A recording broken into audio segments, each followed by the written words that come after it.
ça, c'est très, très intéressant parce que c'est quelque chose sur lequel nous avait averti un de nos collègues de notre conseil scientifique, Alain-Jacques Vallon, qui est le maître de même Costagliola et de M. Ravo, et qui nous avait dit on vit dans une époque qui est fascinante, très intéressante, M. Azalbert connaît, c'est-à-dire que l'accès de la science à tout le monde grâce à l'informatique et à Internet va entraîner une révolution, c'est-à-dire que tout le monde peut accéder aux données et les analyser. Et ça, c'est une révolution. Alors là, j'ai pas pris François en l'occurrence, mais j'ai pris Agoravox, qui fait des analyses mathématiques, scientifiques extrêmement pertinentes et extrêmement intéressantes. Et alors, eux se sont intéressés à un des aspects qui, moi, m'a beaucoup frappé, qui est la disproportion entre ce que raconte Yanis, c'est-à-dire 56% du temps d'information pendant l'année 2020 a été consacré au Covid-19, avec des modifications de notre vie, des comportements sociaux, pour quelque chose qui... Est-ce que ce phénomène-là est un phénomène qui avait cette importance-là?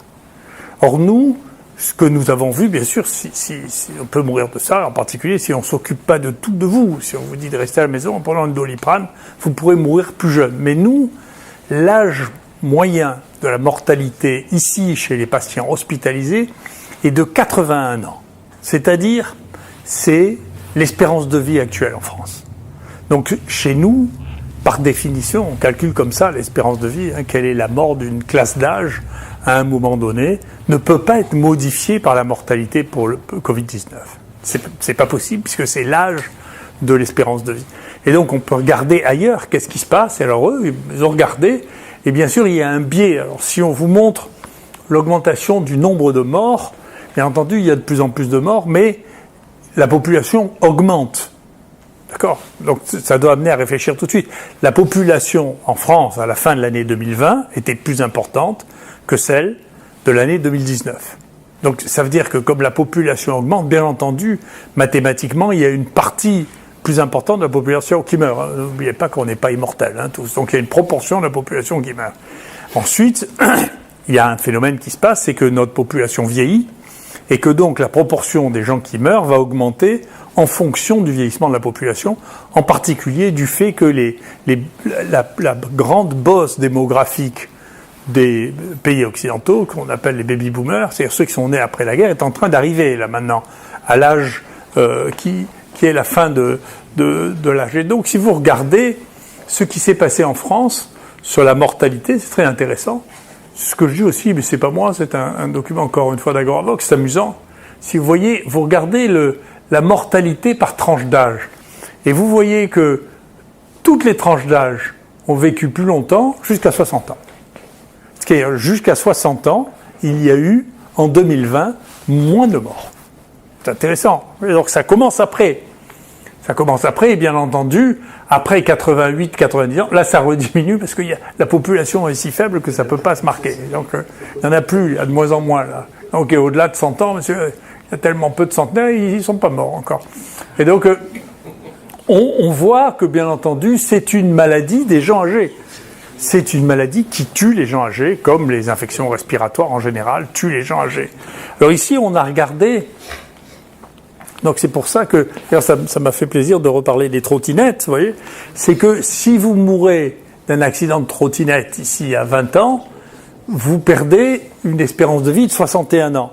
Si vous mourrez ici à 82 ans, il en faut, vous voyez, 60 pour compenser la perte d'espérance de vie d'un gosse qui meurt en trottinette. Donc c'est les chiffres, bien entendu, les statistiques disent exactement. Churchill disait, je ne crois qu'aux statistiques que je fais moi-même. Là, ce ne sont pas les miennes, ce sont celles de Agoravox. Mais vous voyez qu'il y a une manière différente d'interpréter les choses qui est... Mais ça vient contre ce bruit médiatique infernal qui parle du nombre de morts et pas du nombre d'années perdues.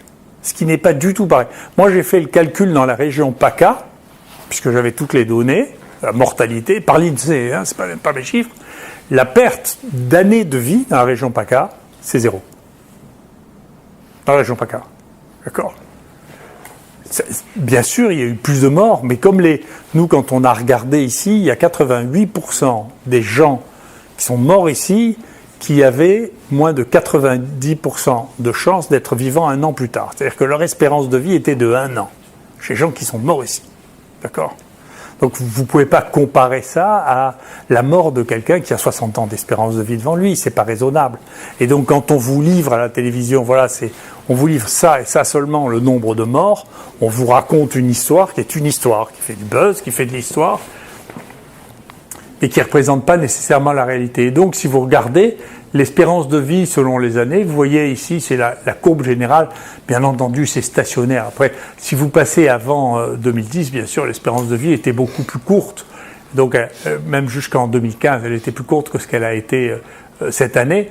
Mais vous voyez que, donc, par rapport aux autres années, il y a une fois, on est un peu en dessous de la tendance générale, parfois au-dessus de la tendance générale, mais il ne s'est pas passé un accident particulièrement spectaculaire. D'accord ? Ça ne justifie pas 56% de l'information tous les jours pendant 1 an. C'est pas raisonnable. Ça rentre dans une... Mais si vous regardez, il y avait des choses qui étaient exactement identiques avant et pour lesquelles d'ailleurs j'étais reçu avec la même bienveillance. Quand on est passé à la vaccination à la rougeole obligatoire, d'accord ? Aux 2 injections de la rougeole. Je dis, écoutez, on a une couverture vaccinale, qu'est-ce qu'elle est ? Mais elle est dans la moyenne des pays de l'OCDE. Qu'est-ce qui se passe qui est tellement terrible ? La rougeole, c'est entre 1 et 3 morts par an. D'accord ? Est-ce qu'on fait un plan national pour 1 à 3 morts par an ? 1 à 3 morts par an, et généralement, les gens qui meurent ça, en dehors de la couche de la population qui n'est pas vaccinée parce que la loi ne prévoit pas de les vacciner, c'est les enfants de moins d'1 an, qui sont ceux qui font les formes les plus graves, eh bien, c'est parce que c'est dans des communautés dans lesquelles personne n'est vacciné dans la communauté. Et ceux-là, pour les vacciner, vous pouvez faire le vaccin obligatoire si vous voulez, c'est pas sûr que vous y arriviez. D'accord ? Donc, en dessous d'un certain niveau, qui fantasme sur la herd immunity, le pays qui était le mieux vacciné en Europe, c'était le Portugal. Ils ont eu plus de cas que nous. Ils avaient un taux de vaccination qui était absolument extraordinaire. Donc, il y a une limite, si vous voulez, à partir de laquelle de tomber en dessous de une unité, vous savez, ça demande des efforts qui dépassent les capacités vaccinales ou les capacités de conviction. Les seuls qui aient atteint 100% de vaccination, c'était les pays à l'époque de Staline, mais autrement, c'est pas possible. Il y a toujours les gens qui échappent à travers le truc. Et donc voilà le nombre de décès annuels, vous voyez, en France, qui montre que déjà on est parti sur quelque chose qui est d'une ampleur absolument extraordinaire. Alors après, moi je crois pas à l'organisation. Je pense que les systèmes ont leurs défauts, hein, et que donc dans un système dans lequel l'argent est une valeur si importante, s'il n'y a pas de contre-pouvoir, il peut se passer à peu près n'importe quoi. Et donc la question ce dont il est question dans les conflits d'intérêts, ce sont les contre-pouvoirs. Les gens dont le métier est de gagner de l'argent, gagnent de l'argent, c'est leur métier.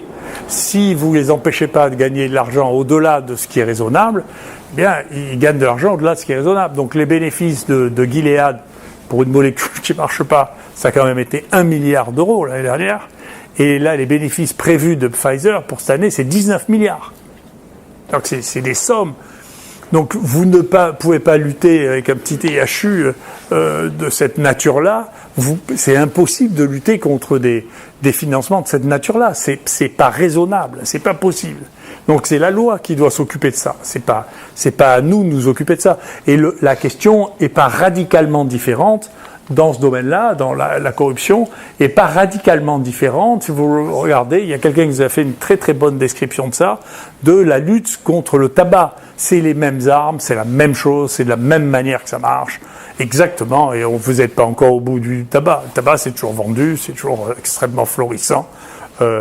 Et moi, j'ai connu très bien quelqu'un qui était au budget au plus haut niveau, qui faisait attention de ne pas augmenter trop le prix du tabac, parce qu'il ne fallait pas que la consommation baisse trop parce que ça diminuait des ressources pour l'État qui sont considérables.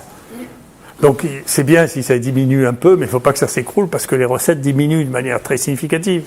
Donc Noam Chomsky disait ça, un des éléments vraiment les plus importants de l'OMC, de l'Office mondial du commerce, dans la discussion avec l'Inde, c'est d'obliger les Indiens à accepter la vente du tabac américain en Inde. Donc on ne signait pas d'accord mondial de commerce si cette clause ne faisait pas partie de la... Il y a des États entiers en Inde où il est interdit de fumer. Hein.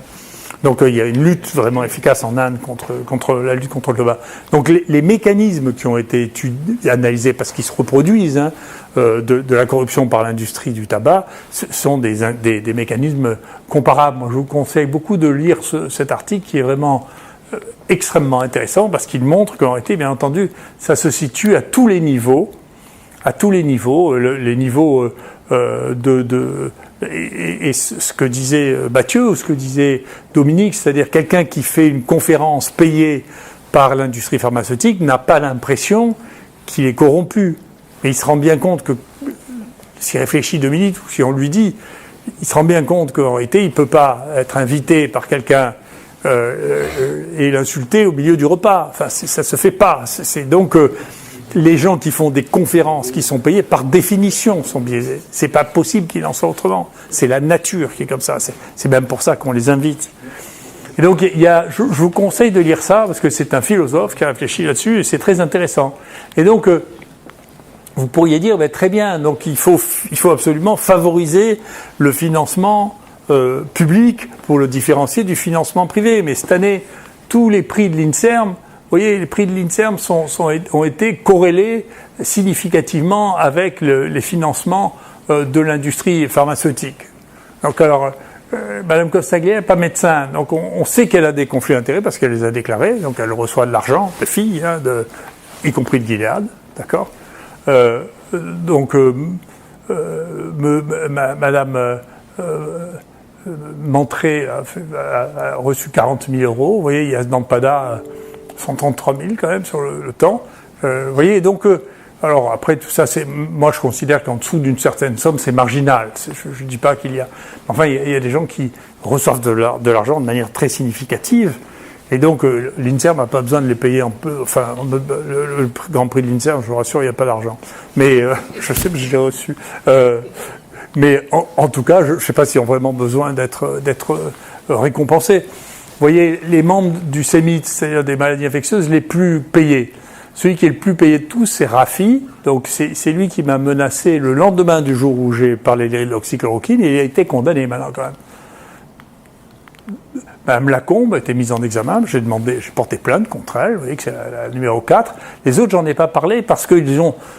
Moi, je considère que chacun de nous a une opinion. Les liens d'intérêt et les conflits d'intérêt ne sont pas la même chose. Quelqu'un qui a des liens d'intérêt dans un cadre légal, mais qui ne s'exprime pas sur le domaine avec lequel il a des liens d'intérêt, il n'est pas de même nature que quelqu'un qui recommande un traitement ou son contraire, publiquement ou dans une office institutionnelle. C'est d'ailleurs la définition du conflit d'intérêt. Le conflit d'intérêt, c'est pas de recevoir de l'argent, c'est de parler de quelque chose qui concerne ce par quoi vous avez reçu de l'argent. Donc Molina, tout ça, c'est des gens qui sont extrêmement hostiles à la... Yazampada, donc au conseil scientifique, c'est lui qui dirige l'Institut maintenant. Stahl, nous avons porté plainte contre lui, c'est lui qui dirige le journal de maladies infectieuses en France, vous voyez. Lui, Chidiac, c'est le responsable des maladies infectieuses au Haut Comité de Santé Publique, et Tatevin est le président de la SPILF, qui a expliqué que c'est nous qui influencions mal les Africains qui ont une mortalité qui est à peu près 10 fois inférieure à la nôtre, en leur suggérant d'utiliser l'hydroxychloroquine.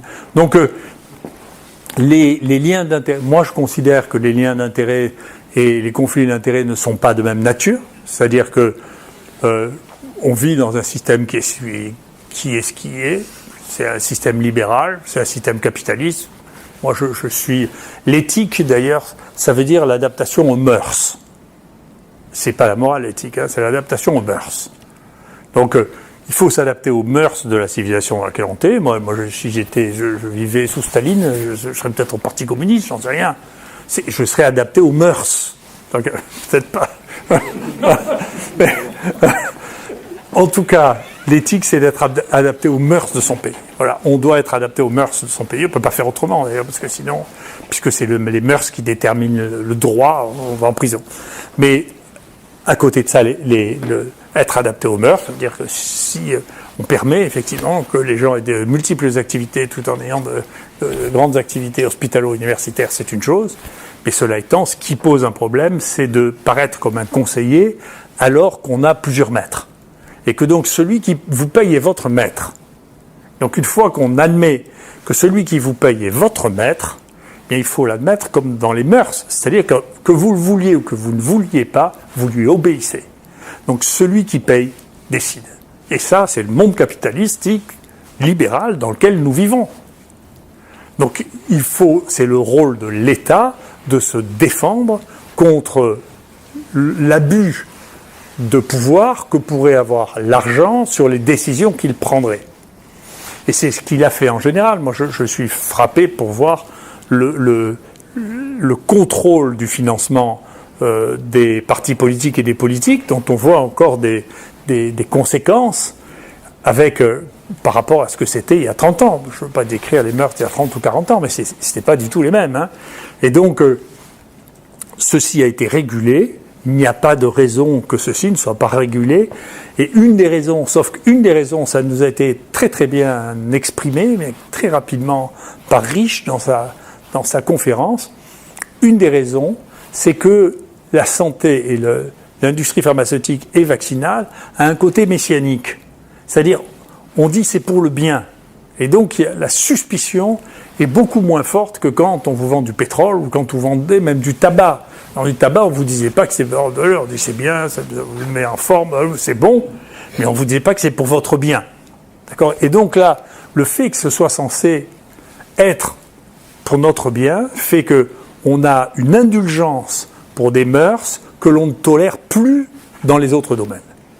Et donc, je regardais, encore une fois, c'était la réflexion que je me faisais devant la présentation d'Adalbert, il y a quand même une correspondance assez notable entre le niveau de corruption dans les pays riches et la mortalité par Covid dans les pays riches. Je pense qu'à un moment, ça serait vraiment intéressant de faire une étude de corrélation, mais moi j'ai vu à vue de nez, c'est significatif. Très bien, merci.